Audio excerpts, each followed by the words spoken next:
반갑습니다. 불합격이 웬 말이냐? 합격 아님 의미 없다.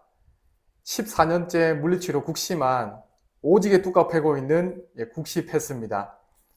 오늘 7월 1일인데 이렇게 아주 많은 분은 아니지만 꽤 많은 분들이 라이브에 찾아주셔서 먼저 감사하다는 말씀을 드리고요. 루파 아레나님 자료 어디서 다운받냐고 말씀해 주셨는데 지금 위에 댓글창 위쪽에 보면 고정 댓글 있잖아요. 여기 국시패스라고 여기 들어가시면 거기 무료 자료가 있습니다. 무료 자료. 여기 무료 자료 거기 들어가셔가지고 자료 다운받으시면 되고 자료가 지금 없다.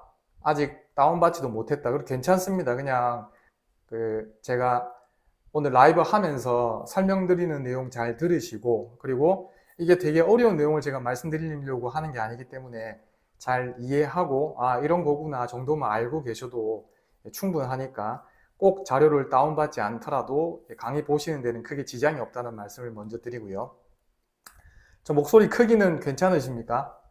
네, 마이 플레이리스트님 감사합니다. 꿈 많은 청년님도 감사드리고요. 네, 감사합니다. 황지영님 반갑습니다. 서채연님, 네, 반갑습니다. 네, 오늘 뭐 할 거냐면, 자, 잘 들으십시오. 오늘 크게는 두 가지 할 겁니다.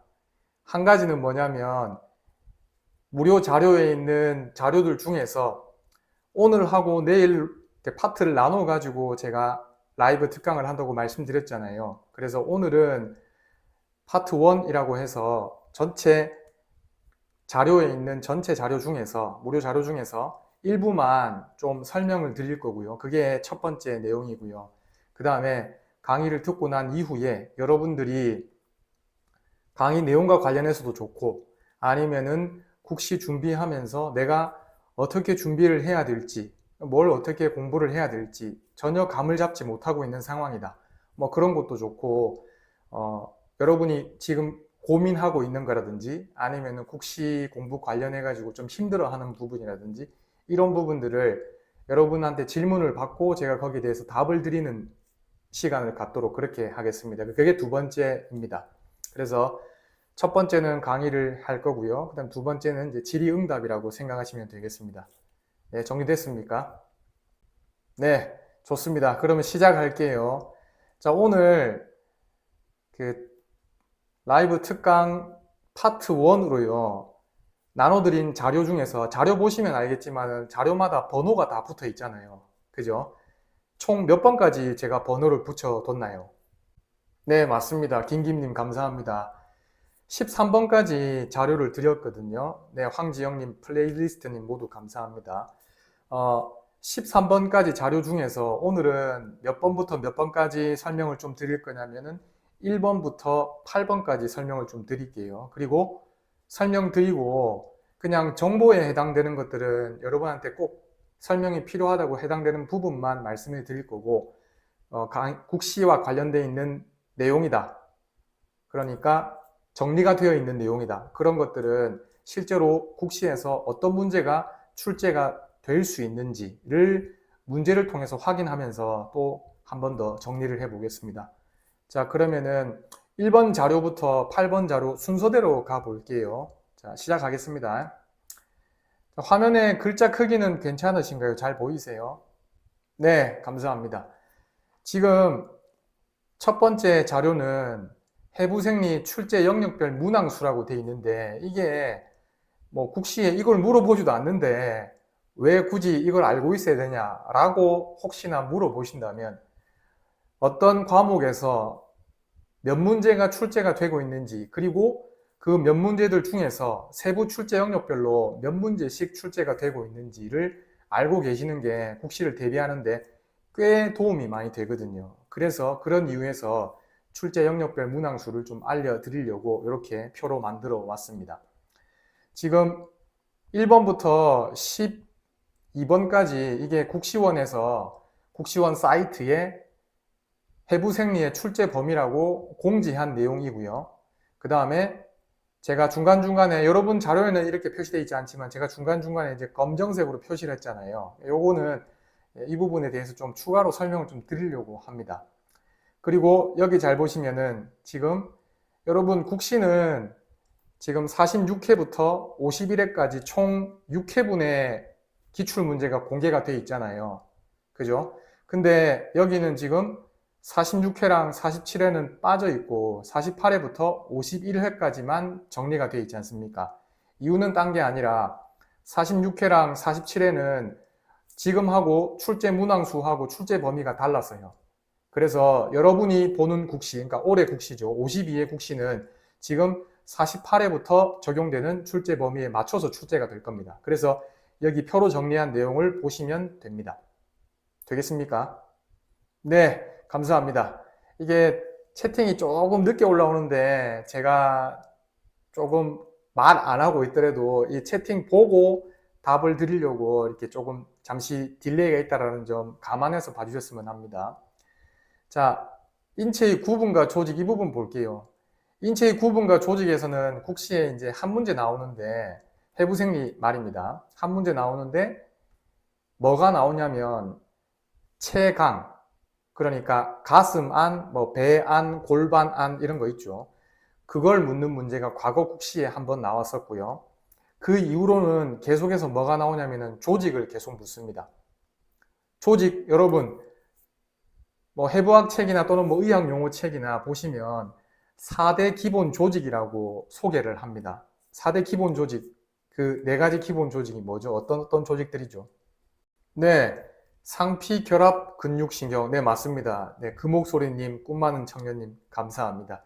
뭐, 이 4대 기본 조직이 뭐냐? 이거를 국시에서 묻는 문제는 출제가 되기는 좀 어렵다고 보는데, 지금 다시 말씀드리면은, 해부생리 세부 출제 영역 중에서 인체의 구분과 조직 파트에서 출제가 되는 조직이 어떤 조직인지를 말씀드리려고 지금 제가 질문을 드린 건데, 상피, 결합, 근육신경 중에서 지금까지 국시에는 상피 조직 아니면 결합 조직만 물었습니다.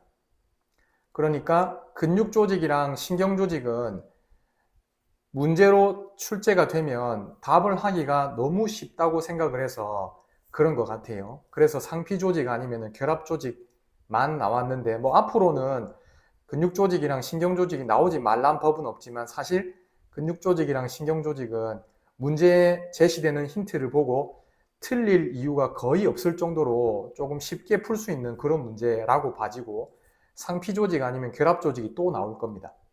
되겠습니까? 그래서 48회부터 51회까지 상피 조직 2번, 그 다음에 결합 조직 2번 이렇게 사이좋게 2번씩 나왔거든요. 작년에 참고로 51회 국시에 결합 조직이 나왔어요. 뭐 퐁당퐁당이라고 할 수는 없겠지만 그냥 대충 짐작을 하자면 올해 상피 조직을 묻는 문제가 또 한번 나올 수 있지 않을까 뭐 그렇게 예상을 합니다. 나중에 상피 조직 분류하고 분포 관련된 그 정리된 내용을 볼 텐데 그때 가서 문제도 한번 확인해 볼게요. 진짜로 어떤 문제가 출제가 될 수 있는지 그때 한번 말씀드리겠습니다. 그래서 인체의 구분과 조직에서는 여러분들은 체강이랑 그 다음에 뭐요? 상피 조직 아니면은 결합 조직을 야무지게 준비를 하시면 올해 국시에서도 틀림없이 한 문제 맞출 수 있을 거라고 생각을 합니다. 자, 정리됐습니다.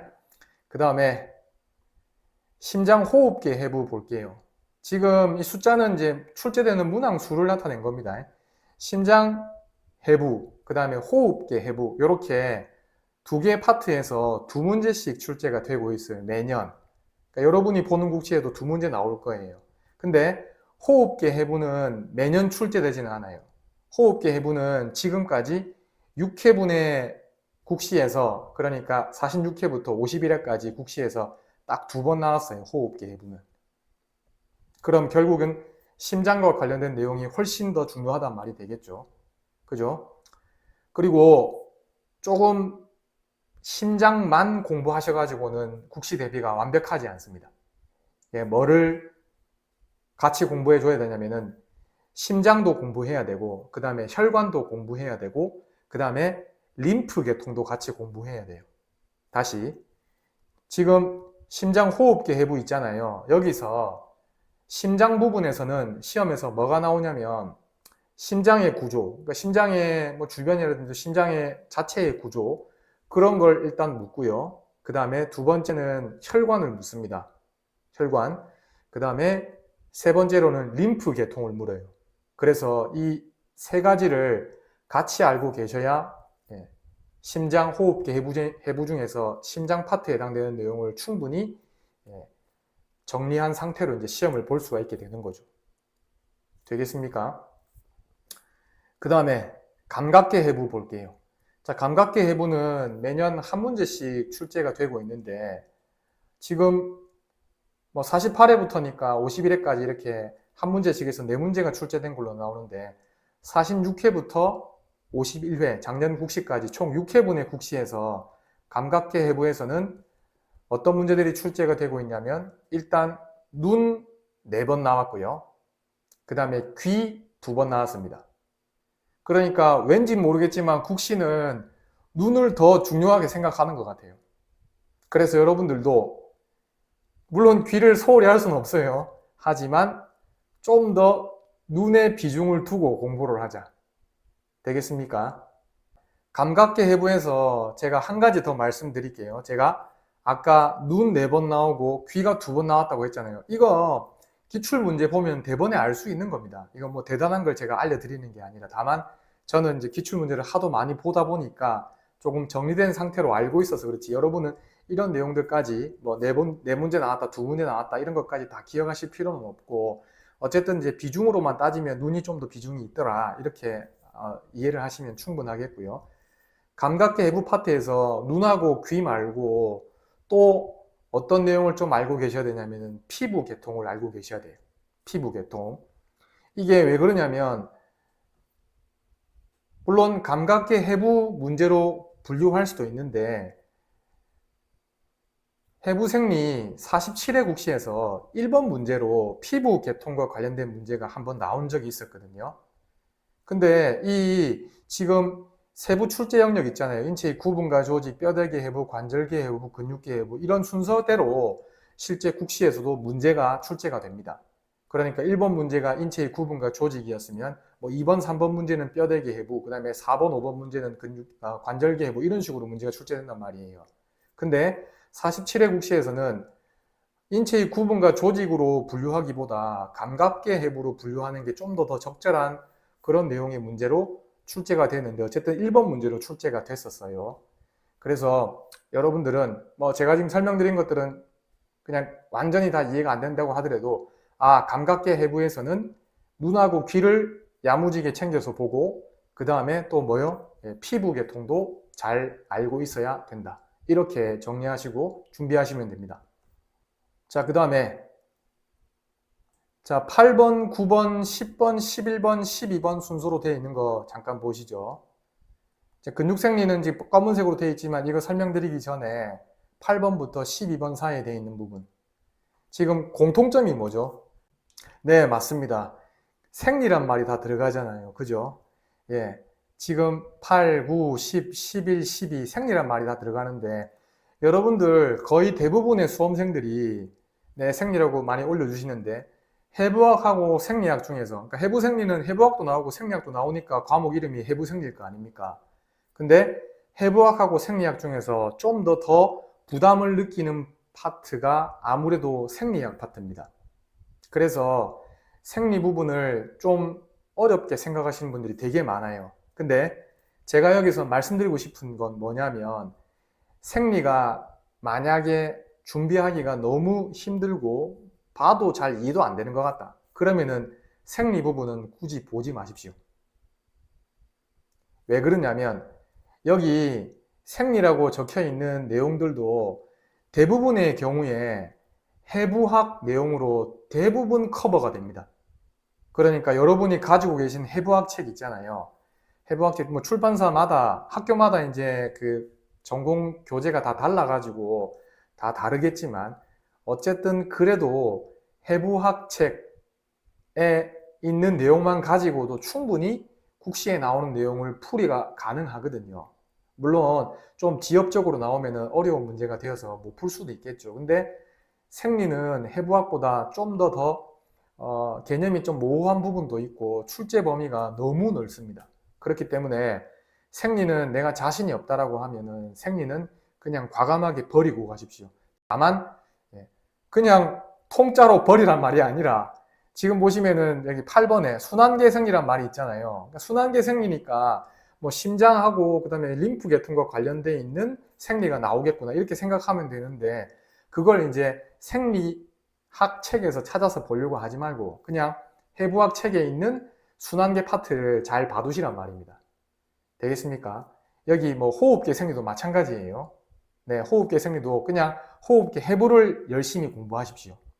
그러면 충분히 국시에 출제되는 문제 중에서 해결이 가능한 내용들이 얼마든지 있거든요. 그래서 생리에 목숨 걸지 말자. 되겠습니까?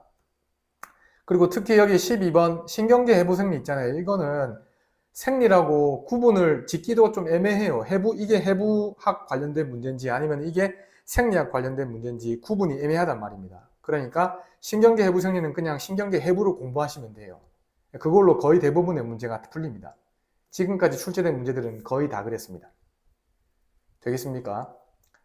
그 다음 마지막으로 이제 근육생리 볼게요. 근육생리는 매년 한 문제씩 출제가 되는데 이 한 문제 출제되는 내용이 그러니까 뭘 근육생리에서 물어보냐. 여러분 근육생리에서 매년 한 문제씩 뭐 물어볼 것 같아요? 네, 맞습니다. 꿈 많은 청년님, 서준우님께서도 이제 액틴 미오신 말씀하셨는데 네, 근수축 기전에서 나오는 거죠. 그죠? 근수축 기전에서 그러니까 근수축 기전에서 뭐 교차결합이란 말도 나오고 액틴 미오신이란 말도 나오는데 어쨌든 근육생리 파트에서는 근수축 기전이 나옵니다. 근육수축 기전을 잘 알고 계시면 근육생리 파트 문제가 해결이 됩니다. 되겠습니까? 그래서 첫 번째 자료에서 제가 표로 정리한 내용이 뭐였냐면은 해부생리 출제 영역별 문항수라고 되어 있고 세부 출제 영역별로 활주 이론도 맞습니다. 세부 출제 영역별로 각 출제 영역별로 몇 문항씩 출제가 되고 있는지를 지금 말씀을 드렸거든요. 되겠습니까? 네, 그래서 요거를 보시고 참고하셔가지고 내가 어디에 좀 비중을 두고 공부를 해야 되겠다 라는 거를 좀 머릿속으로 먼저 정립을 한 다음에 그 다음에 요거는 내가 공부를 해가지고 충분히 맞출 수 있겠다 라고 하는 문제는 챙기면 되고 요건 내가 오지게 공부를 해도 도저히 답이 안 나온다 그러면은 그냥 무시하고 다른 부분에서 다른 과목에서 더 많이 맞출 수 있도록 그렇게 준비를 하시는 게 훨씬 더 현명한 방법이라는 말씀을 드립니다. 출제 범위는 고정인가요? 플레이리스트님께서. 그러니까 여러분이 보는 시험, 올해 시험 있잖아요. 52회. 올해 52회 국시는 이대로 나옵니다. 네, 올해는 그대로입니다. 그러니까 지금 설명드리고 있는 거죠. 올해는 이 출제 범위대로 출제가 될 거니까. 근데 내년에는 바뀌어요. 네, 맞습니다. 금목소리님. 내년에는 뭐 대폭 바뀌지는 않고 조금 바뀝니다. 1호 7, 11번을 제외한 나머지는 광범위하여 말씀을 못 해주시는 걸까요? 그런 건 아니고요. 그냥 이게 다 설명하기에는 좀 양이 많아가지고 그래서 어떤 내용들이 나오는지를 좀 말씀드리기는 조금 어렵다는 점 양해 말씀을 드리고 이거 잠깐 한번 보시겠습니까? 10번 보시면 지금 소화, 배설, 내분비계 생리라고 해서 소화 생리, 배설 생리, 내분비계 생리 이렇게 파트로는 세 파트인데 문제가 두 문제씩 밖에 안 나와요. 그러니까 이 소화, 배설, 내분비계 중에서 어떤 해는 소화가 안 나왔다가 또 어떤 해는 배설이 안 나왔다가 또는 어떤 해는 내분비계가 안 나왔다가 이런 식이 된단 말이에요. 되겠습니까? 그러니까 이 10번 같은 경우는 사실은 이걸 다 준비하기가 조금 양이 많다면은 이거 안 나올 수도 있겠는데 라고 좀 생각이 될 수 있는 부분이 있는 거죠. 다만 내분비계 생리 같은 경우는 제가 나중에 내일이죠. 내일 이제 파트 2 할 때 내분비계 생리를 진짜 더 이상 볼 것 없이 국시에서 이 정도만 공부하면 더 공부할 이유가 공부는 더 해야 되는데 더 안 봐도 괜찮을 정도의 준비가 될 정도로 제가 내일 설명드릴 거거든요.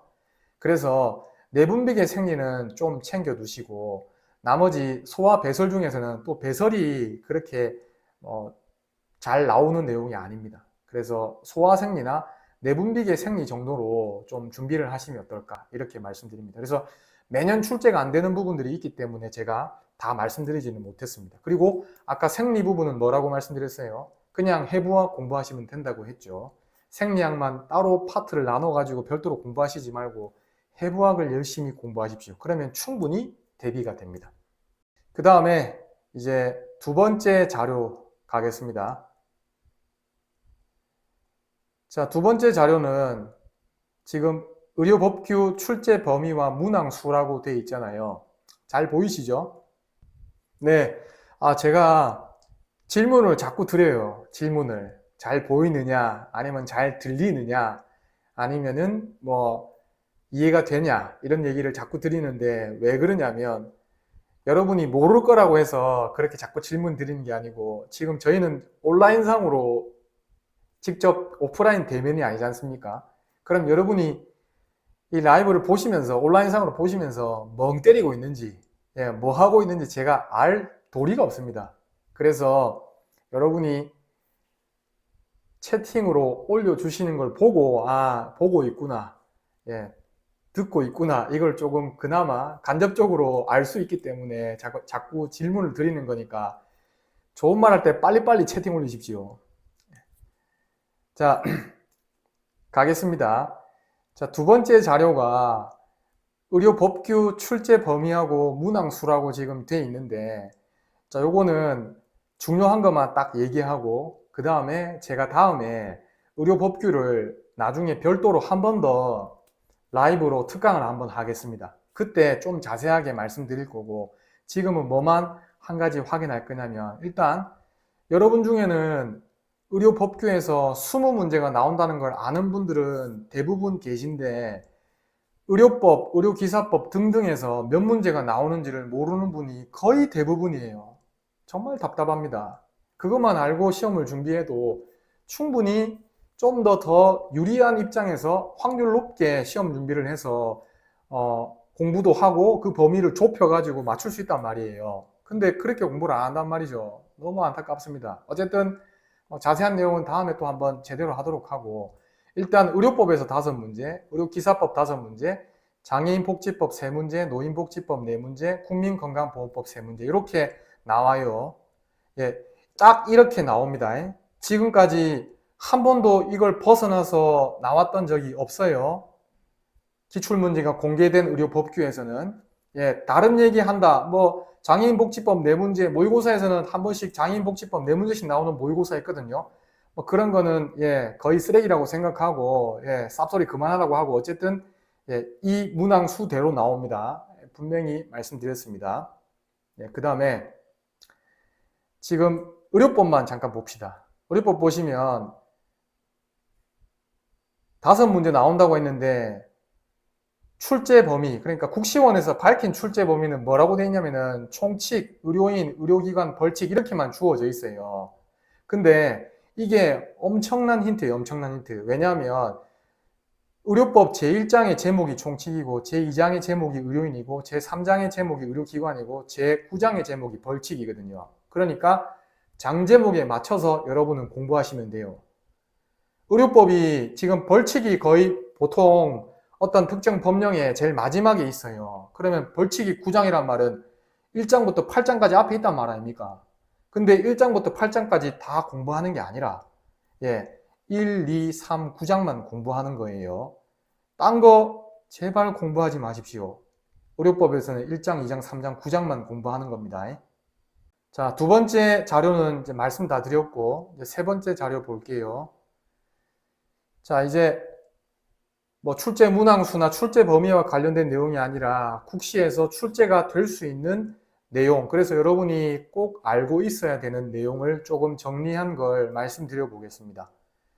자, 자율신경계통, 그러니까 뭐 여러분이 더 많이 들어보셨을 법한 말로는 교감신경계, 부교감신경계 또는 뭐 교감신경, 부교감신경 이런 말 많이 들어보셨을 텐데, 자, 한번 봅시다.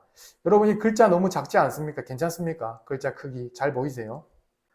예, 감사합니다. 그러면은 이걸 안 키우고 이대로 할게요. 네, 가겠습니다. 자, 확실히 아까 제가 좋은 말 할 때 빨리빨리 채팅 올리라고 하니까 채팅 올라오는 속도가 아까보다 훨씬 빠른 거 감사합니다. 잘 듣고 계신 것 같아서 약간 안심이 됩니다. 자, 갑시다.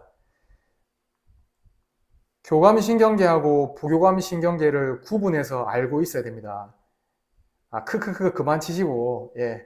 교감신경계하고 부교감신경계를 구분해서 알고 있어야 된다니까요. 이게 더 중요하다니까요. 자, 잘 보십시오. 교감신경계는, 예, 에너지를 지금 쓴다고 돼 있잖아요. 그죠? 그 다음에 부교감신경계는 에너지를 보존한다고 돼 있잖아요. 그죠? 자, 다시. 교감신경계는 에너지를 쓰는 거고, 그 다음에 부교감신경계는 에너지를 뭐 보존 또는 뭐 저장, 뭐 비축 이런 식의 표현들이 될 겁니다. 되겠습니까? 일단은 기능 비교만 볼 때는 이렇게 조금 약간 추상적일 수도 있습니다만 일단 교감신경계는 에너지를 쓴다. 그 다음에 에너지를 쓰는 상황에서 교감신경계가 작동을 한다. 그 다음에 에너지를 비축해야 되는 상황에서 부교감신경계가 작동을 한다. 이렇게 구분해서 알고 계시면 되겠습니다. 그 다음에 시험에 이제 요 밑에 내용들이 나오는 거죠. 자, 지금 교감신경계, 부교감신경계가 동공에서는 어떤 작용을 하고 눈물샘에는 또 어떤 작용하고 이런 걸 이제 비교해서 알고 계셔야 되는데 여러분 여기 여러분 자료에 이렇게 점만 찍혀 있잖아요. 그죠? 빨간색 점만 찍혀 있을 겁니다. 여러분 자료에는. 근데 여기에 왜 점만 찍혀 있냐면은 이거는 땀샘이랑 털세음근이랑 말초혈관은 교감신경계의 작용밖에 없어요. 부교감신경계의 작용은 따로 없습니다. 되겠습니까? 그래서 작용이 없어서 이렇게 점을 찍어 뒀다는 거. 네, 그 목소리님 맞습니다. 그래서 점을 찍어둔 이유는 부교감신경계에 땀샘이랑 털세음근이랑 말초혈관에 작용하는 별도의 작용은 없다. 되겠습니까? 네. 그렇게 보시면 되겠고 나머지는 뭐 여러분이 외우셔야 되는 겁니다. 딴 거 없습니다. 이제 하나만 더 설명드릴게요. 여기 간 보겠습니다. 간. 그러니까 효과기가 간일 때 교감신경계랑 부교감신경계가 어떤 작용을 하는지를 보니까 교감신경계가 작용을 하면 글리코겐을 포도당으로 분해한다고 했잖아요. 여러분 뭐 근육을 쓰든지 아니면 머리를 쓰든지 어쨌든 에너지원, 직접적인 에너지원은 이제 포도당이 될 텐데 그 포도당을 빨리 쓰기 위해서 포도당의 저장 형태인 글리코겐을 분해를 시킵니다. 포도당으로. 되겠습니까? 아까 교감신경은 에너지를 쓴다고 했잖아요. 그러니까 빨리 에너지를 쓸 수 있게끔 준비를 하는 거란 말입니다. 되겠습니까? 그래서 포도당의 저장 형태인 글리코겐을 포도당으로 분해해서 위급한 상황에 빨리 에너지로 쓸 수 있게끔 대비를 한단 말이에요. 자, 이해됐습니까? 그 다음에 반대로 부교감신경의 경우는 지금 포도당을 글리코겐으로 합성한다고 했잖아요. 글리코겐이 아까 제가 교감신경계의 작용 설명할 때 포도당의 저장 형태라고 했잖아요. 글리코겐이. 그러니까 포도당을 그냥 쉽게 생각해서 포도당을 막 많이 뭉쳐 놓은 거라고 생각하십시오. 그래서 그걸 그냥 조금 그 덩치가 큰 형태. 이건 굉장히 정확한 표현은 아닌데 어쨌든 포도당의 저장 형태거든요. 글리코겐이. 그래서 저장된 상태로 가지고 있다가 나중에 필요할 때 이제 쓸 수 있게끔 그렇게 포도당을 저장해 둔 형태가 다름 아니는 글리코겐이다. 이렇게 생각하시면 되고 그래서 부교감신경이 작용을 하면 포도당의 저장 형태인 글리코겐으로 합성한다. 이렇게 기억을 하시면 되겠습니다. 되겠습니까? 나머지 내용들은 뭐 따로 제가 더 설명드릴 게 없어가지고 그래서 따로 설명드리지는 않고요. 네, 이 효과기일 때 교감신경계와 부교감신경계의 작용을 조금 알고 계시면 좋겠습니다. 자, 이제 관련된 문제 한번 풀어봅시다. 교감신경계하고 부교감신경계 관련해서 국시에 출제된 문제 있거든요. 이거 제가 국시 문제를 조금 변형을 한 건데 한번 봅시다. 자, 요거는 글자가 좀 작죠. 좀 키워볼게요. 자, 풀어보시죠. 네, 벌써 답을 주셔가지고, 네, 답은 3번 맞습니다. 자, 흥분 시 에너지를 보존하고 비축하는 게 아니고 흥분하면 에너지를 사용한다고 했죠. 교감신경계의 경우는. 그래서 3번이 이제 답이 되는 거고, 그 다음에 여러분, 이런 문제를 3번 맞췄다, 앙기모띠 이라고 끝나면 안 되고, 나머지 보기들이 왜 나왔는지를 잘 보고, 그 다음에 지금 교감신경계 물었으니까 국시는 또 뭐 나올 수 있겠어요? 보교감신경계의 특징 얼마든지 물어볼 수 있겠죠. 그래서 교감신경계하고 부교감신경계의 특성을 정리해서 기본 기억을 하는데, 여기 보기로 제시된 거 있잖아요. 이거를 가지고 이제 활용해서 잘 정리를 하는 거란 말입니다. 되겠습니까? 자, 보기 1번, 흥분시 신장박동수 증가한다. 부교감신경의 경우는 신장박동수가 이제 감소하게 되는 거죠. 그 다음에 2번, 이것도 잘 기억해 두십시오. 교감신경계의 경우는 가슴 척수하고 허리 척수에서 시작된다고 되어 있는데, 요거는 하나 꼭 적어 두십시오. T1에서 L2 또는 L3, 여기에서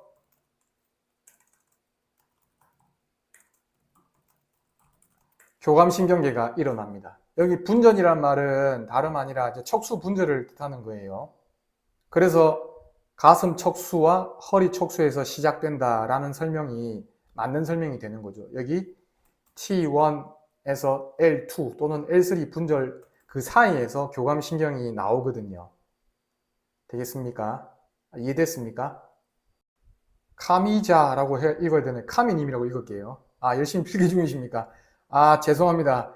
지는 타자 치면서 겁나 빠르게 치고, 필기하는 거는 전혀 감안하지 않고 치만 빨리 친 거죠. 죄송합니다. 자, 그 다음에 부교감 신경은 어디서 일어나면, 이것도 기억해 두세요. 뇌신경과 엉치 S2에서 S4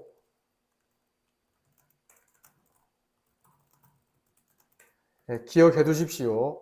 부교감신경은 뇌신경하고 S2에서 S4 분절에서 일어납니다.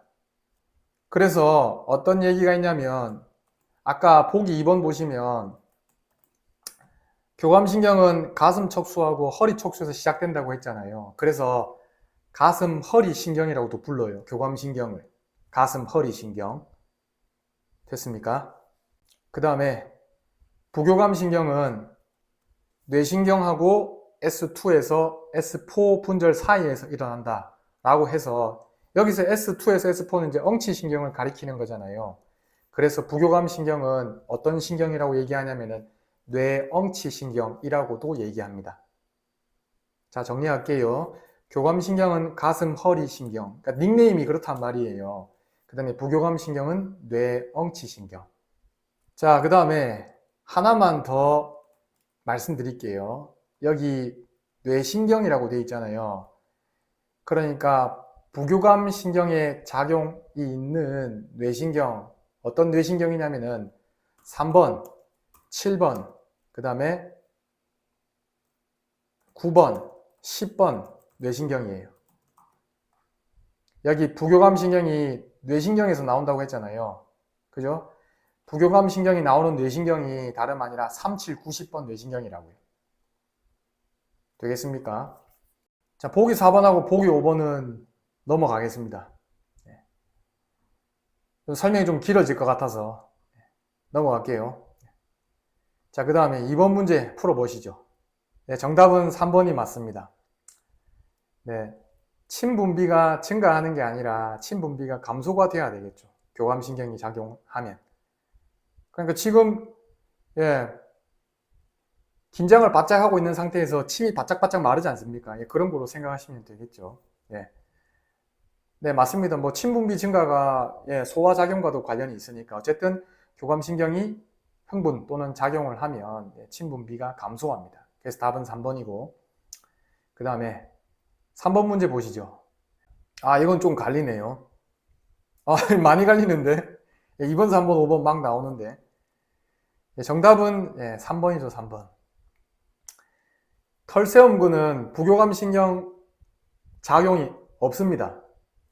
네, 털세움근. 그리고 털세움근 수축은 교감신경의 작용이죠.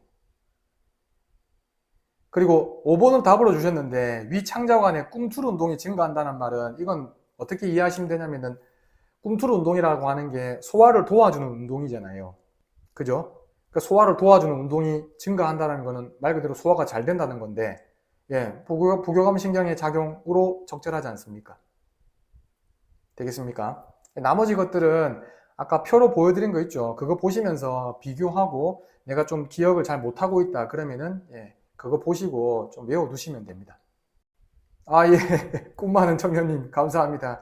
예, 구독, 좋아요, 예, 꾹꾹 눌러주십시오. 올해 꼭 합격하실 겁니다.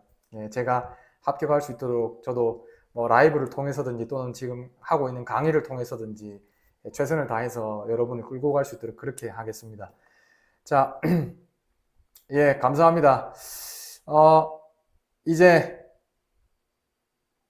교감신경계, 부교감신경계와 관련된 문제는 풀어봤고요. 이제 상피의 구분과 분포, 요거 한번 보겠습니다. 자, 요거는 여러분이 이론서란 말 말고 그 요약 문제집 같은 거 있잖아요. 해부생리 요약 문제집. 그런데 보면 상피의 구분과 분포로 이렇게 정리된 걸 볼 수 있을 겁니다. 예, 근데 그걸 보셔도 괜찮은데 여기 정리된 거 있잖아요. 예, 이거 여러 책, 그 다음에 뭐 요약집, 그리고 실제로 국시에 출제됐던 문제에서 보기로 나온 거, 이런 것들을 제가 종합해서 만든 나름대로 정리한 자료니까 요거만 잘 알고 계셔도 상피의 구분과 분포와 관련해서는 거의 틀릴 일이 없을 겁니다. 되겠습니까? 그래서 뭐 더 설명드릴 게 없어요. 그냥 야무지게 틈틈이 외워두십시오. 딴 게 아니라 뭐 기관 점막이랑 기관지 점막을 볼 수 있는 상피는 뭐냐, 예, 이 기관지 점막에서 볼 수 있는 상피 뭐냐, 그래 물으면 여러분은 이제 거짓, 중충, 선복, 원주 상피를 답으로 찾으면 되는 거예요. 보기 중에서. 되겠습니까? 예. 관련된 문제 바로 풀어보죠. 자, 여기 1번 문제 풀어보시죠. 답은 4번입니다. 여러분 잘 보세요.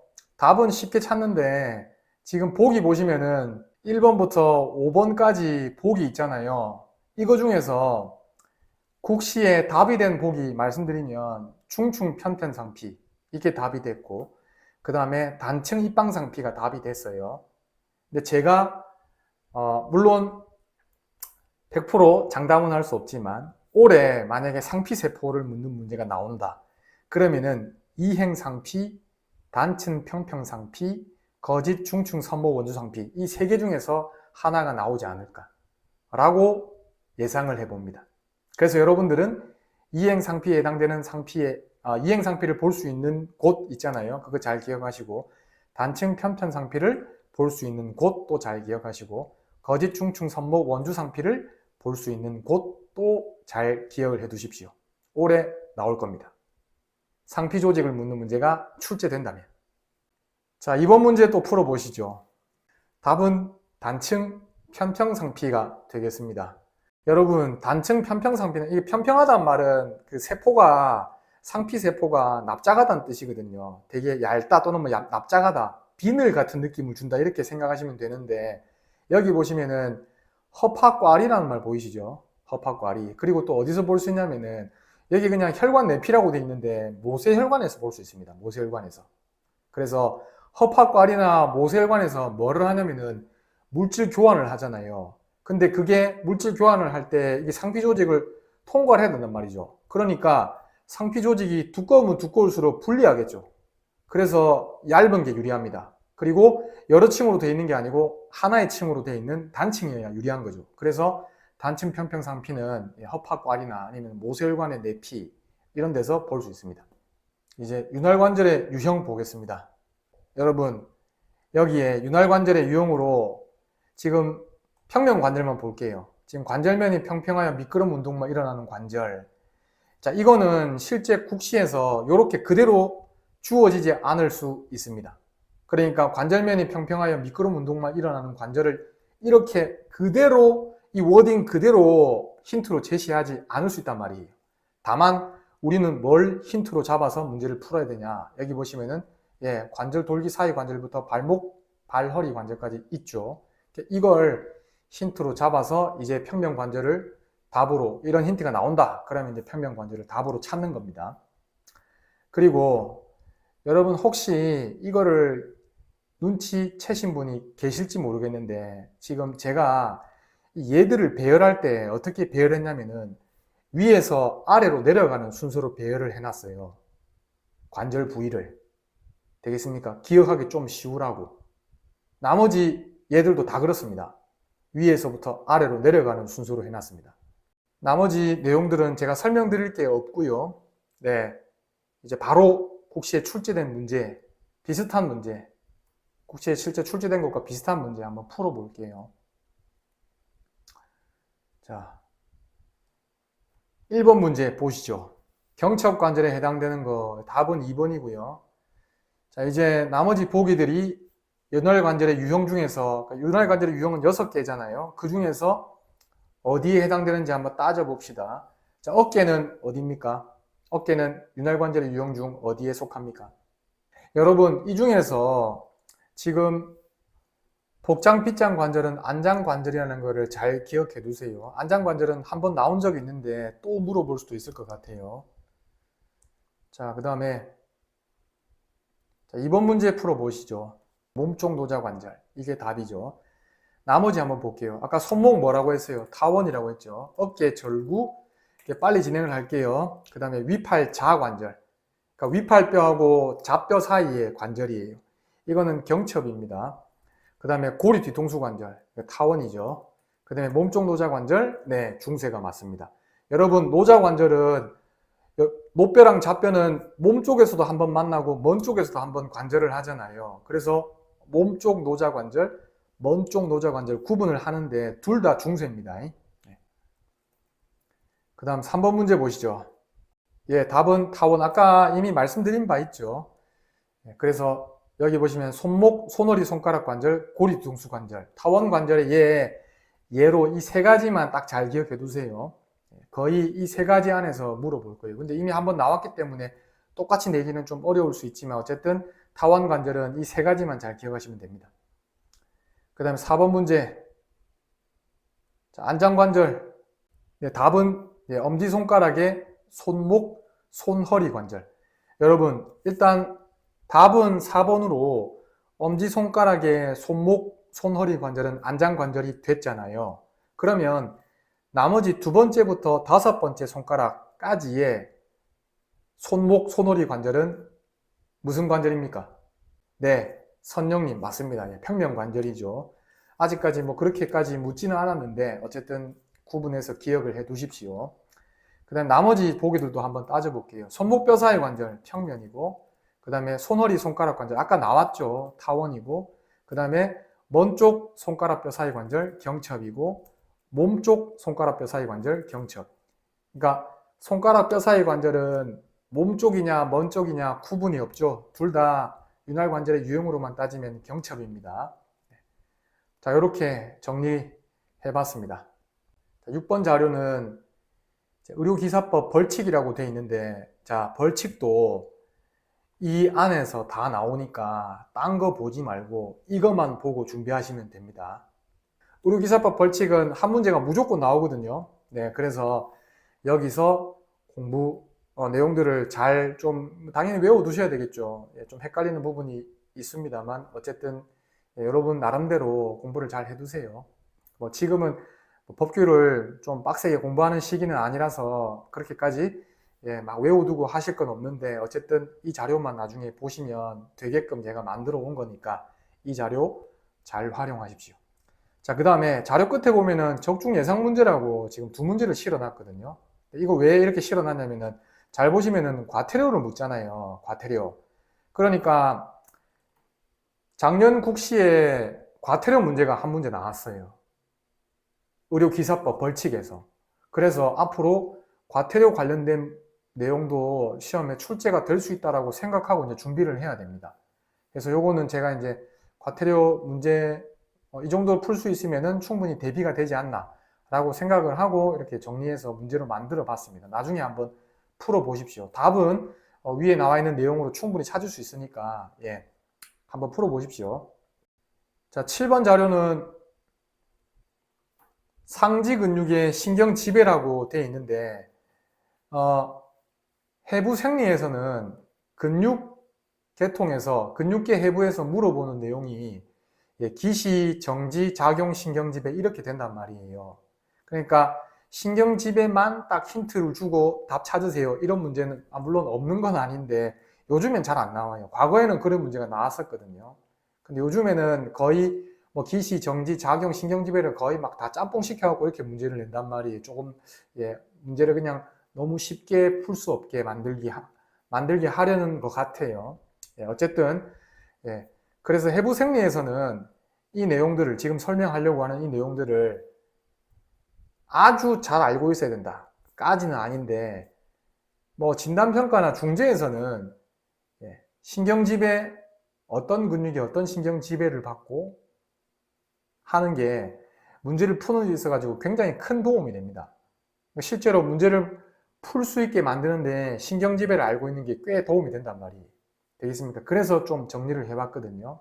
여러분, 자 일단 나와 있는 내용을 설명드리기 전에 필기를 좀 해볼게요. 이거는 여러분 꼭 필기는 안 하셔도 괜찮습니다. 상지 근육 정리를 한번 해볼게요. 일단 상지 근육을 어떻게 나눠서 가져온 거냐면 어깨 근육, 그 다음에 위팔 근육, 그 다음에 아래팔 근육, 손 근육. 그냥 보시면 됩니다. 이렇게 가져온 거예요. 어깨 근육 6개, 위팔 근육 5개, 아래팔 근육 더럽게 많습니다. 19개입니다. 그 다음에 손 근육, 정확하게 개수가 기억이 안 납니다. 한 10개 정도 되는 것 같은데. 이거는 그 벌레근 이런 거 있어가지고 개수로 따지기가 좀 애매하다. 그래서 이건 지웁시다. 자신이 없습니다. 손 근육은 개수 나중에 확인하면 되니까요. 이렇게 상지 근육이 파트로 나누면 이렇게 4파트로 나눌 수 있고요. 근육의 개수가 꽤 많잖아요. 지금 어깨, 위팔, 아래팔만 해도 지금 30개잖아요. 그죠? 손 근육까지 치면 거의 한 40개 정도 된단 말이에요. 이걸 어떻게 다 신경지배를 다 외우냐. 뭐 기시, 정지, 작용 이런 거를 전부 다 외우기는 좀 쉽지 않은데 일단은 신경지배만 한번 잘 외워봅시다, 우리가. 자, 잘 보세요. 자, 요거는 지금 어깨 근육 아까 6개라고 말씀드렸는데 어깨 근육은 어깨 관절에 작용하는 근육 이렇게 생각하시면 안 되고 해부학은 이제 근육을 구분할 때 기능별로 구분하는 게 아니고 부위별로 구분하거든요. 부위별로. 그러니까 뭐 복부 근육, 가슴 근육, 등 근육 되겠습니까? 팔 근육을 구분할 때 어깨 부위라고 하는 부위에 있는 근육들을 이제 해부학에서는 어깨 근육이라고 이렇게 묶어둔 거예요. 6개를. 되겠습니까? 이거는 제가 임의로 정한 게 아니라 대부분의 해부학 책에서 이렇게 구분합니다. 기능으로 구분한 게 아니라 부위별 근육이란 말이에요. 되겠습니까?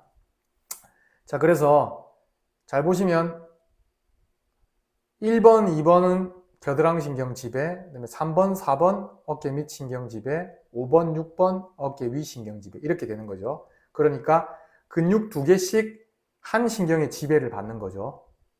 다시 1번, 2번 겨드랑이신경 지배니까 이 근육 2개가 하나의 신경 지배를 받는 거잖아요.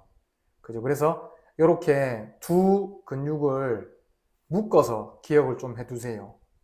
그러면 조금 더 신경 지배를 기억하기가 조금은 수월합니다. 자, 어깨 근육은 이렇게 넘어가고 그 다음에 위팔 앞칸 근육, 그 다음에 위팔 뒷칸 근육 이렇게 나와 있는데 자, 감사하게도 위팔 앞칸 근육은 이렇게 3개고요. 전부 근육 피부 신경 지배를 받네요. 아리가또입니다. 자, 여러분 나름대로 근육들을 부위별로든지 또는 뭐 기능별로든지 구분을 하고 계시겠지만 저는 지금 1번, 2번, 3번 이 순서대로 위팔 두갈래근, 부리위팔근, 위팔근 이렇게 나열했잖아요. 이유가 뭐냐면 요거는 아주 중요한 건 아닙니다. 근데 이제 뭐 기억에 좀 참고는 할 수 있습니다. 기억하실 때 이렇게 되어서 저 양반이 이렇게 정리를 해서 가져왔구나 라는 거를 아실 수 있는 대목인데 이 세 근육 중에서 위팔 두갈래근이 가장 피부에 가깝게 있어요. 그리고 부리 위팔근하고 위팔근이 이제 위팔 두갈래근보다 더 깊은 쪽에 있다고 보시면 되겠죠. 그러니까 뼈랑 좀 더 가깝게 있다고. 되겠습니까? 그 층으로 나누면 위팔 두갈래근이 얕은 층에 위치하고 부리 위팔근이랑 위팔근이 이제 깊은 층에 위치한다. 이렇게 볼 수 있습니다. 네, 그래서 저는 이제 얕은 층에서 깊은 층 순서로, 그러니까 요거 위팔 두갈래근은 이제 잘라내고 나면 부리 위팔근하고 위팔근은 좀 더 잘 볼 수가 있겠죠. 그런 이유에서 이렇게 순서를 잡아온 겁니다. 신경지배를 잘 기억하시면 돼요. 그 다음에 위팔 뒷칸 근육 볼게요. 위팔 뒷칸 근육이 두 개입니다.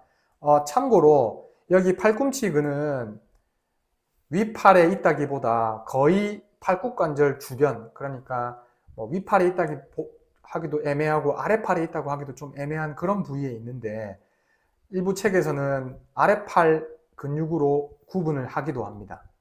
근데 저는 아래팔 근육 아까 보셨죠? 19개 있었잖아요. 너무 많아가지고 그냥 위팔 근육으로 구분을 지었습니다. 그래서 위팔 세갈래근하고 팔꿈치근, 그리고 이 두 개는 작용도 비슷하잖아요. 팔굽관절을 펴는 작용을 하니까 그런 이유에서도 두 개를 묶는 것도 크게 나쁘진 않아요. 그래서 위팔 세갈래근, 팔꿈치근은 노신경 지배를 받는다. 기억을 잘 해두시고, 그 다음에 아래팔 앞칸 근육.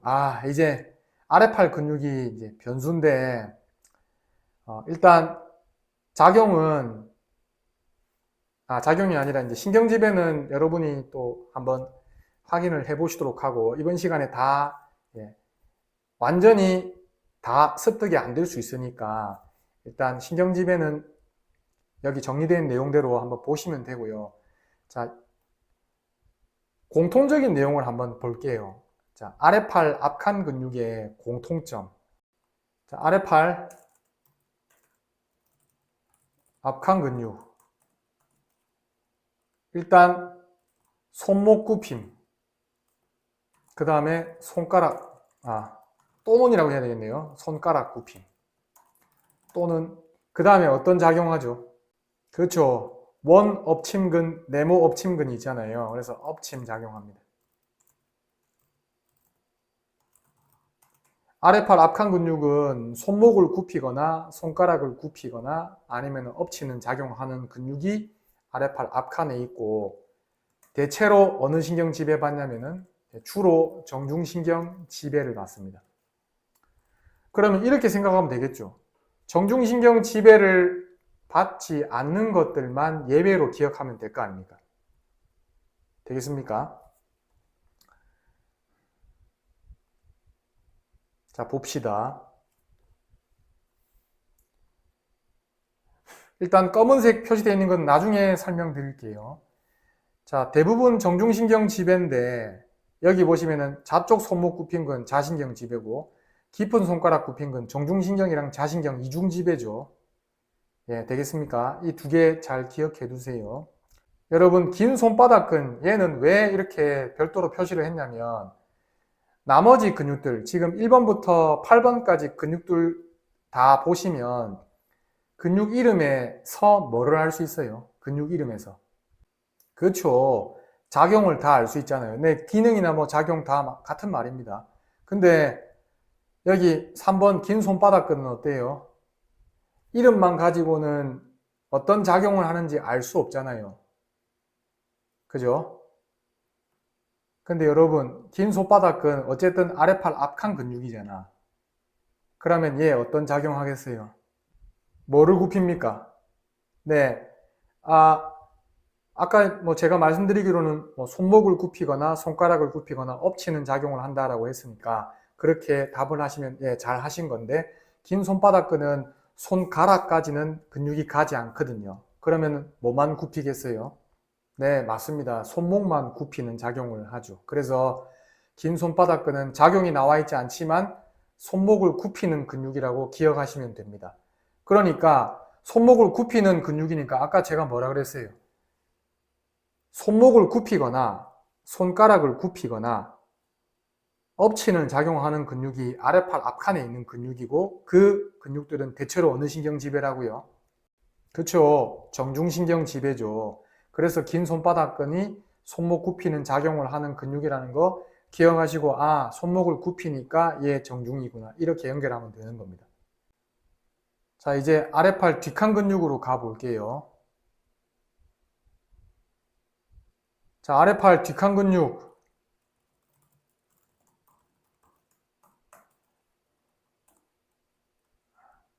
요거는 아래팔 앞칸 근육이 하는 작용 반대로 생각하시면 됩니다. 자, 손목 그럼 펴하겠죠. 또는 손가락 펴하겠죠. 또는 엎침에 대응되는 작용인 뒷침 작용을 하겠죠. 그 다음에 모두 노신경 지배입니다. 아래팔 뒷칸에 있는 근육은. 그러니까 여러분, 제가 여기 작용을 지금 왜 말씀드리냐면 근육 이름만 보고 이제 신경 지배를 연결할 수 있어야 된단 말이에요. 근데 근육 이름을 보니까 손목을 펴네, 그 다음에 손가락을 펴네, 그 다음에 뒤치네, 이 말이 보인다. 그러면 그냥 100% 노신경 지배인 겁니다. 되겠습니까? 근육 이름에 그 말이 보이면. 되겠습니까? 그래서 요 내용, 어떤 작용하는지 가지고 어느 신경 지배를 받는지를 연결할 수 있는 겁니다. 자, 이제 검정색으로 표시가 되어 있는 근육 지금 2개 보이시죠? 위팔 로근하고 긴 엄지 벌림근 있잖아요. 그죠? 일단은 위팔 로근은 근육 이름만 보고 작용을 알 수 없죠. 그죠? 그런 점에서 좀 특이하고, 그 다음에 위팔 로근은 굉장히 특이한 점이 있는데 어떤 점에서 특이하냐면은 여러분 지금 아래팔 뒷칸에 있는 근육들은 대체로 굽힘이나 편 중에서 어떤 작용하는 근육이 아래팔 뒷칸에 있나요? 펴는 작용을 하는 근육들이 아래팔 뒷칸에 있잖아요. 위팔 뒷칸도 마찬가지였어요. 위팔 뒷칸도 위팔 세갈래근하고 팔꿈치근이 있었는데 그 두 근육은 다 어땠습니까? 둘 다 팔굽관절을 펴는 작용을 했잖아요. 그죠? 그래서 아래팔이든지 위팔이든지 뒤쪽에 있으면은 그냥 다 펴는 작용을 한다. 이렇게 생각하시면 되는데 위팔 노근은 아래팔 뒷칸에 있음에도 불구하고 얘는 굽히는 작용을 하는 근육입니다. 그러니까 특이하죠. 그죠? 뭐를 굽혀요? 팔굽을 굽히죠. 그 다음에 긴 엄지 벌림근. 요거는 왜 표시를 했냐면은 아래팔 뒷칸 근육은 주로 어떤 작용을 한다 그랬어요? 손목을 펴거나 손가락을 펴거나 아니면 뒤치는 작용을 하는 근육이 아래팔 뒷칸에 있다고 했잖아요. 근데 긴 엄지 벌림근, 벌리는 작용하는 근육하고는 아래팔 뒷칸 근육들의 작용하고는 거리가 멀어 보이지 않습니까? 그래서 별도로 좀 기억해야 됩니다. 자, 긴 엄지 벌리노 이렇게 기억하는 겁니다. 자, 요거는 제 유튜브에도 영상이 있는데 약간 재탕을 하는 것 같아가지고 조금 쑥스럽습니다만 어쨌든 긴 엄지 벌리노라고 기억하십시다. 이제 손 근육 볼게요. 자, 손 근육도 제가 여기 검정색으로 표시해 둔 거 있죠. 요거를 조금 특이한 놈으로 생각하고 좀 기억을 해 두시는 겁니다.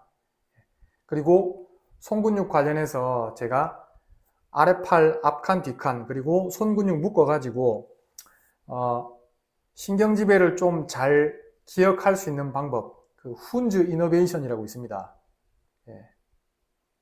또 이거 안 적으려고 했는데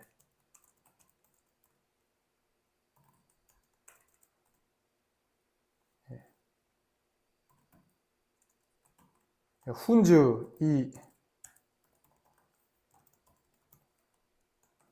우리말로 풀면 훈이의 신경지배 이렇게 됩니다. 요거 제 유튜브 영상이 있으니까 유튜브 영상으로 제가 설명을 대신하겠습니다. 나중에 꼭 챙겨보세요. 그리고 싫어요 말고 좋아요 꼭 눌러주시고. 자, 관련 문제 한번 풀어보시죠. 1번 문제 풀어보십시오.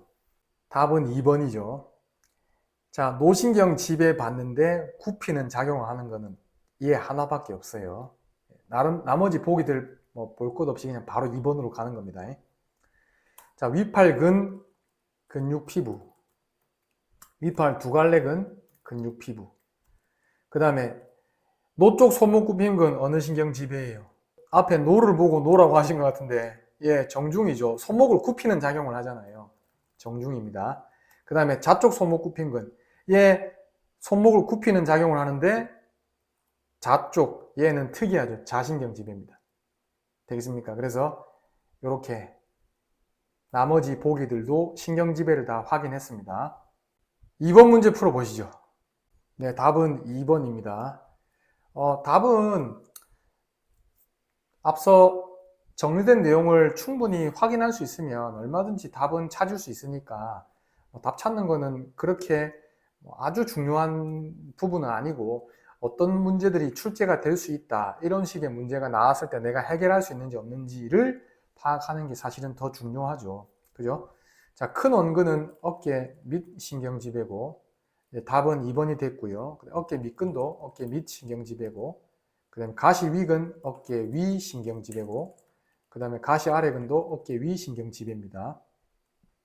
자, 그 다음에 3번 문제 보시죠. 답은 5번으로 하시면 되죠. 나머지 보기들 한번 볼게요. 자, 일단은 나중에 훈즈 이노베이션 그 영상을 보면 충분히 이해가 되게끔 설명이 될 텐데 근육 이름에 편 보이잖아요. 편. 그러면 100% 노신경지배입니다. 그 다음에 아까 긴 엄지 벌린 노 했었죠. 노신경지배입니다. 그 다음에 여러분 엄지를 굽히는 거는 앞에 긴 엄지 굽힘근의 경우는 아래팔 앞칸에 있는 근육이거든요. 정중신경지배고 그 다음에 보통 근육 이름에 새끼란 말이 들어있으면 자신경지배입니다. 폄이란 말 없고 새끼란 말이 보인다. 그러면 자신경지배라고 보면 됩니다. 그리고 보통 엄지란 말이 들어있으면 정중신경지배인 것들이 많습니다. 근데 이제 긴 엄지 벌림근 같은 경우는 꽤 특이한 거죠. 노신경지배라고 했으니까. 자, 상지근육까지 다 봤고요. 하지근육은 내용이 그렇게 많지는 않지만 지금 10시 30분 됐거든요. 하지근육은 내일 마저 할게요. 내일 하고 그 나머지 내용들 아직 안 한 내용 있잖아요. 그거 같이 해도 시간적으로 충분히 여유 있게 할 수 있거든요. 그래서 오늘 하는 정도의 속도로 이렇게 진행을 하겠습니다. 내일도. 그래서 오늘은 하지근육까지 하면 좀 많이 늘어질 것 같아가지고 오늘은 강의로 말씀드릴 부분은 여기까지 하겠습니다. 질문 있으신 분들은 저한테 강의 내용과 관련해서 질문을 주셔도 좋고 아니면은 지금 공부하시면서 좀 어떤 부분들이 좀 고민이다 라고 하는 부분이 있으면 그 부분은 또 질문 주셔도 좋습니다. 네, 이선영님 감사합니다. 늦은 시간에 감사합니다. 제가 감사합니다. 뭐 강의를 듣거나 듣지 않거나 상관없이 강의를 듣는 분들은 강의를 들어주시면 계속해서 들으시면 되고요. 강의를 듣고 있지 않는 분들도 어떻게 공부를 좀 하셨으면 하냐면 지금 강의를 수강하시는 분들도 해부생리부터 강의가 열리니까 강의를 보통 해부생리부터 보시는 것 같아요. 근데 지금은 진단평가도 강의가 열려 있거든요. 그러면 해부생리 다 보고 진단평가 봐야지 이렇게 하시지 말고 해부생리도 보시면서 진단평가도 보세요. 그리고 아직 중재는 이제 제작 중에 있어서 업로드가 되어 있지 않지만 중재도 올라오게 되면 중재도 같이 바로 보세요. 그래서 해부생리 보다가 다 보고 나서 진단평가 보고 그 다음에 또 다 보고 나서 중재 보고 물론 꾸준하게 공부를 하고 계신 분들은 그렇게 봐도 상관이 없는데 그러지 않다면 나는 해부생리가 부족하니까 해부생리부터 봐야 되겠다. 그리고 해부생리 기초를 쌓은 다음에 진단평가를 보겠다. 이렇게 생각하면 오히려 효율이 잘 안 납니다. 그래서 문항수가 많은 과목들 있잖아요. 지금 진단평가는 물론 그 안에 들어있는 내용이 많긴 하지만 45문제나 되잖아요. 한 과목으로만 따졌을 때 중재는 무려 65문제란 말이에요. 그럼 그 두 과목만 합해도 110문제입니다. 근데 이상하게 해부생리가 안 된다는 이유로 해부생리만 계속 보는 것 같아요. 근데 그렇게 되면 나중에 진단평가나 중재에서 제대로 대비가 되지 않은 상태에서 시험을 보게 될 거란 말입니다. 그렇게 하지 말고 강의를 보는 분들은 내가 약한 부분을 좀 더 비중을 두지만 그거 외에도 진단평가, 중재 등등의 다른 과목들도 같이 병행해서 볼 수 있으면 그게 더 좋습니다. 예, 그리고 여러분들 운동학이 잘 안 된다고 얘기하는 분들 되게 많잖아요. 물론 내가 운동학 점수가 잘 나오면 1교시 기초 과목에서 좀 더 안정권에 들기 때문에 운동학이랑 또는 공중보건이랑 인자가 조금 준비가 되면 훨씬 더 합격하는데 유리할 것 같다라고 생각하는데, 여러분 운동학 몇 문제 나오죠? 운동학 12문제. 전기치료 몇 문제 나오나요? 전기치료 7문제. 신인철님, 네, 맞습니다. 7개 나옵니다. 광선치료 3문제, 수치료 3문제, 보조기 3문제, 공중보건 10문제. 이거 다 더해가지고, 물론 이제 해부생리 뺐으니까 해부생리 22문제잖아요. 그거 빼고 이거 다 더하면 38문제죠. 그러니까 왜 지금 이거 말씀드리냐면, 제가 아까 해부학 잘 안 된다고 해서 해부학부터 다 하고 나면은 다음 거 봐야지 이렇게 하지 말라고 말씀드렸는데, 연장선입니다. 여러분, 순서를 어떻게 잡고 공부하시냐면, 제가 만약에 국시를 오래 봐야 되는 상황이잖아요. 그러면 저는 이 과목들은 제일 마지막에 공부할 거예요. 이 과목들은. 일단은 해부학은 기본이니까. 그리고 해부생리가 생리학 부분만 빼면 해부학은 다른 과목들에서 근육도 있고 신경도 있으니까요. 다른 과목들에서 조금 연결되는 부분들이 조금씩 있단 말이에요. 그러니까 해부학은 어느 정도 좀 준비가 되게끔 공부를 할 필요가 있고, 해부학을 제외하고 1교시에서는 저는 진단평가, 그 다음에 2교시에서는 중재, 법규 이렇게만 미리 준비를 할 겁니다. 법규는 나중에 해도 되고. 그러니까 해부생리, 진단평가, 중재부터 내가 점수를 몇 점 받을 수 있을지를 준비할 거란 말입니다. 여러분, 아까 해부생리 22문제, 그 다음에 진단평가 45문제, 중재 65문제, 그 다음에 법규 20문제. 이렇게 되잖아요. 여러분 이거 다 더해보세요. 몇 문제예요? 이거 110문제, 그 다음에 130문제, 152문제입니다. 이것만 해도 152문제. 물론 이거를 다 맞춘다는 보장은 없죠. 그죠? 근데 이 네 과목에서 여러분이 한 70%씩만 받을 수 있잖아요. 그죠? 70%씩만. 그럼 나머지 과목들은 그냥 꽈락만 넘으면 돼요. 꽈락만 넘으면. 그러니까 물리치료 기초에서 최소로 받아야 되는 점수 있잖아요. 그것만 넘으면 된다고요. 이 과목들에서 70% 정도를 받을 수 있으면. 그리고 진단평가하고 중재에서 내가 점수가 정말 잘 나온다. 진단평가는 시험만 치면은 거의 35점에서 40점은 그냥 먹고 들어간다. 그 다음에 중재 같은 경우도 내가 55점은 충분히 나온다. 그렇게 된다고 생각을 해보세요. 그러면은 여러분이 그 과목 외에 취득해야 되는 점수가 점점 줄어드는 거 아닙니까? 그러면 그 이후에 여러분이 내가 좀 부족하다고 생각되는 부분들을 좀 선별해서 공부를 할 수 있단 말이죠. 그러니까 운동학이 많이 부족하다면 운동학을 공부하는데, 다만 운동학을 공부하는데 이거 효율이 너무 안 나온다. 내가 공부해도 이거 답이 없다. 그러면은 운동학 버리는 거죠. 버리고 다른 과목들 공부하는 거죠. 공중보건을 한다든지 아니면은 보조기를 한다든지 등등. 근데 아까 봤다시피 운동학은 문항수가 적은 편은 아니에요. 근데 여기 전기치료부터 공중보건까지 이게 문항수가 아주 적다고 할 수 없지만 공부해야 되는 양에 대비해서 문항수가 너무 적어요. 전기치료부터 그리고 운동학도 마찬가지입니다. 여러분 운동학 어제였나 오늘이었나 오늘 오전이었나 채팅 단톡방에 채팅 보니까 이런 말 나오던데, 뉴만 책을 보라고 얘기하던데.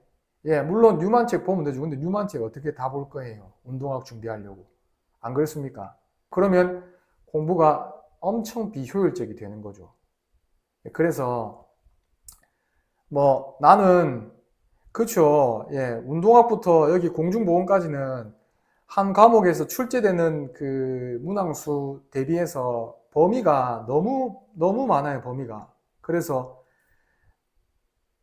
내가 공부한 내용이 실제 시험에 나올 수 있다라고 좀 장담하기가 만만치가 않고.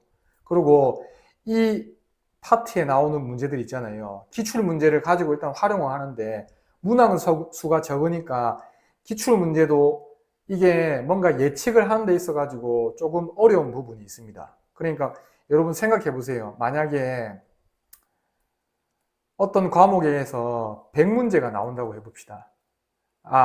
예상 문제, 출제 예상 문제 100문제. 여기서 실제 국시에 뭐 3문제밖에 안 나온다고 해보세요. 되겠습니까? 그러면은 내가 100개 주제를 공부하는데 그 중에서 3개씩밖에 안 나와, 매년.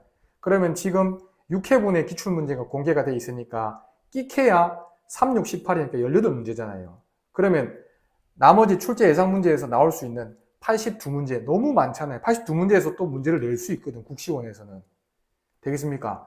그렇게 되면 기출문제를 잘 풀이한다고 해가지고 내가 그 과목을 충분히 대비할 수 없단 말이 되는 거죠. 이 과목들 같은 경우는. 되겠습니까? 그렇기 때문에 이 과목은 이건 순서는 여러분 개인적으로 정해서 하시면 되는데, 제 개인적으로는 조금 천천히 공부를 하시고, 나머지 과목들은, 그러니까 천천히 공부하라는 말이 계속 미뤄뒀다고 공부하라는 말이 아니라, 다른 과목들 비중을 좀 높여서 공부를 좀 많이 해두시라는 거죠. 그러고 나서, 내가 이 과목에서 좀 자신이 생기고, 이 정도 되면 감을 잡은 것 같다라고 하면, 그때는 좀 여유 있게 공부할 수 있단 말이에요. 이런 과목들을. 되겠습니까? 그리고 거듭 말씀드리지만 이 과목들은 기출 문제 가지고 해결이 잘 안 돼요. 그러니까 비슷한 문제가 나오긴 하지만 그거 외에서 낼 수 있는 문제들, 그러니까 기존에 기출된 문제 말고도 또 낼 수 있는 기출 문제가 너무 많단 말이죠. 되겠습니까? 그런 이유에서 이런 과목들을 조금 천천히 공부하시는 게 어떨까? 그러니까 순서로 따지자면 회생, 그 다음에 진단평가, 중재 이런 거 다음에 이제 공부를 하시는 게 어떨까라고 말씀을 드립니다. 금옥소리님, 여름방학 공부 계획에 갈피를 못 잡았는데 고민이 해결되었습니다. 감사합니다. 네. 설명이 충분히 되었다니, 또는 고민이 해결이 되었다니, 저도 좋네요. 강의는 실기 얘기를 하니까 제가 말씀을 드리는데, 올해는 풀커리 패키지 수강하시는 분들께는 실기 강의를 제가 그냥 무료로 열어 드릴 겁니다. 물론 이제 그 강의를 보시는 분들에 한해서만 이제 볼 수 있게끔 되어 있을 텐데, 모의고사 문제를 적게는 10회분, 많게는 15회분 이렇게 문제를 모아가지고 모의고사에 출제되는 문제들, 왜냐면은 실기는 계속 말씀드리면 실기는 기출 문제가 공개가 안 되잖아요. 그죠? 그렇기 때문에 우리가 되게 검증된 자료를 볼 수가 없단 말이에요. 물론 복원된 문제라고 해가지고 복원본이 돌아다니고 있긴 하던데, 그것도 실제로 케이스에 어떻게 설명이 주어지고 그 다음에 문제가 또 어떤 문제가 나왔는지를 명확하게 우리가 볼 수가 없잖아요. 그럼 그걸 100% 신뢰할 수 없단 말이에요. 그런 상황에서 그나마 좀 풀어볼 만한 내용이 있을 만한 게 다름 아니라 모의고사라고 생각을 해서, 모의고사 문제를, 실기 문제들은 제가 정리를 해가지고 강의를 해드릴 겁니다. 그리고 미리 또 말씀드리면은 모의고사 풀이 분석하는 강의도 한다고 했잖아요. 그것도 요일별로 나눠서 할 거예요. 그러니까 주말을 제외하고 풀커리 듣는 분들은 그냥 매일 저하고 이렇게 라이브에서 강의를 듣고 또 공부를 하시는 겁니다. 지금 수강하시는 분들 중에서 제가 2월달부터 풀커리 패키지 강의를 업로드 해가지고 지금 열어뒀는데, 근데 그때 2월 말쯤에 강의 수강을 신청하신 이후에 이제서야 강의를 보시는 분들도 계신 것 같아요. 물론 사정은 있겠지만 개인적으로 너무 안타깝게 생각을 하는데, 강의를 이렇게 잘 만들어서 이렇게 제공을 해도 공부를 혼자 하기가 쉽지 않으신 것 같아요. 그래서 그 부분이 있기 때문에 제가 조금 나중에는 지금처럼 좀 소통이 가능한 방식으로 해야 될 것 같다 생각을 해서 이렇게 라이브로 하겠다라고 마음을 먹은 거거든요. 그래서 모의고사 거의 뭐 월화수목금 이런 식으로 안 되면 뭐 월화수목만 한다든지 이런 식으로 해서 뭐 월요일 해부생리, 그다음에 화요일 진단평가, 수요일 중재, 그다음에 뭐 목요일 법규, 그다음에 금요일 실기 이런 식으로 요일별로 과목을 정해가지고 여러분 9월달 모의고사가 나오기 시작하잖아요. 그러면은 거의 매주 국시 칠 때까지는 강의가 계속 제공이 될 거예요. 라이브 강의가. 예. 그리고 지금 이거 녹화본을 뭐 언제 올려주나요? 그래가지고 라이브 못 봐가지고 녹화본을 보겠다고 하는 분들 계신데 녹화본 잘 안 봅니다. 올려줘도. 여러분 보는 분들 중에서 진짜 몇 분 안 됩니다. 그렇게 얘기한 분들 중에서. 그러니까 직접 라이브로 하는 걸 보지 않으면 잘 안 보게 된단 말이에요. 물론 시간이 지금 아주 촉박한 상황은 아닙니다만 여유 있을 때 공부를 좀 잘 해두시면 나중에 정말 수월하거든요. 그러니까 저는 개인적으로 국시를 보시는 분들이 뭐 재수를 하시는 분들이든 아니면은 또는 뭐 재학생이든 상관없이 한 번에 물론 재수는 한 번에 아니지만은 합격을 바로 하셨으면 좋겠어요. 나중에 뭐 치료사가 되고 안 되고는 그건 두 번째 문제고, 예, 이 국시라고 하는 틀에서 빨리 벗어나셨으면 좋겠어요. 예, 그래서 조금 여유 있게 준비를 하면 얼마든지 합격이 가능한 시험이거든요, 이게. 근데 그러지 않는 것 같아서 제 개인적으로는 좀 안타까운 마음이 있고, 특히나 이제 강의를 수강하시는 분들이 강의 들으시면서 잘 이해 안 되는 건 저한테 바로바로 또 질문을 주세요. 그러면 제가 답을 드릴 수 있으니까, 예, 조금, 뭐, 라이브는 아니지만 어쨌든 소통을 할 수 있는 방법이니까, 그렇게, 예, 톡을 주시거나 또 연락을 취해 주시면은 제가 충분히 답을 드릴 수 있도록 그렇게 하겠습니다. 어쨌든, 예, 지금 뭐 강의를 듣거나 강의를 듣지 않거나 상관없이, 지금 이 시기가 어떻게 보면은 좀 여유 있는 시기일 수도 있고요. 아니면은, 예, 이제 7월달 넘어가고 8월달 되면 사실은 시간이 아주 여유 있다고 보기가 좀 어렵거든요. 그래서 7월 한 달 동안 좀 상황이 어떤지는 제가 잘 모르겠습니다만, 예, 뭐 실습을 가게 되면은 좀 힘들긴 하겠지만은 그러지 않은 분들 있잖아요. 예, 예.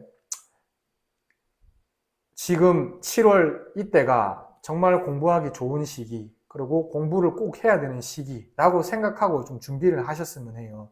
그러면 나중에 진짜 쉽습니다, 진짜. 미리 공부하는 것만으로도.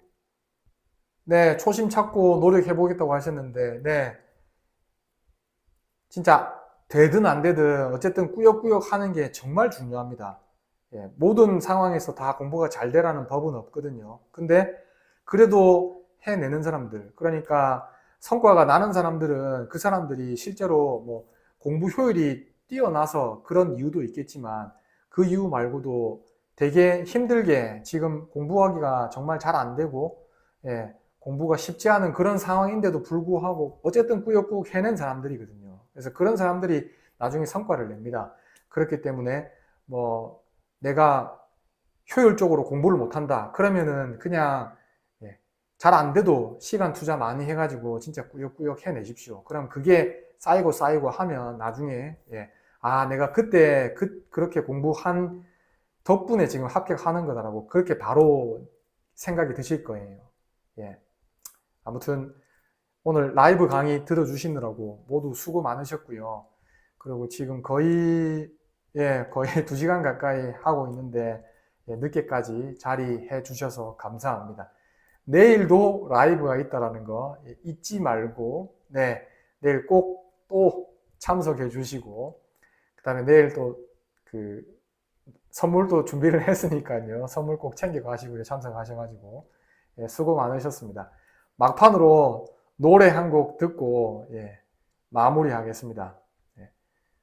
수고 많으셨습니다. 내일 뵐게요. 내일도 9시입니다. 시간 맞춰서 오십시오. 좋은 말 할 때.